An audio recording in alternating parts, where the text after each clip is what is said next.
So here is a Polaris Phoenix 200. It's a 2005, and we have a problem with a creaking noise.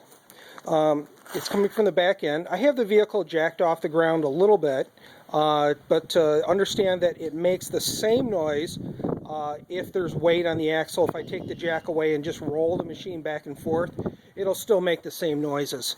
So my first area of suspicion is right about here, where I believe there's a bearing inside here.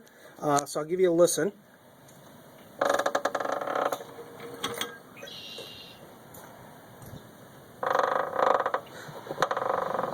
So that's the kind of noise it makes. My next area of suspicion is the actual differential right here.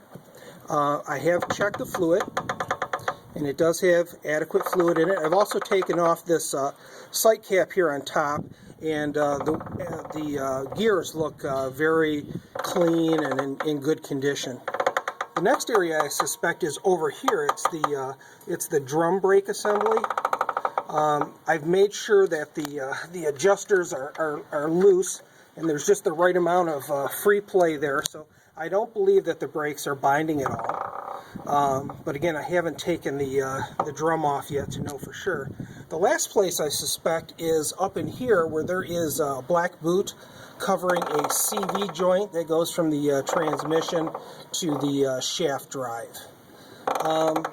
So that's the end of my ideas. If you have any idea on what area this is likely to be coming from, this noise, post a reply and give me an idea where to start looking. Thanks.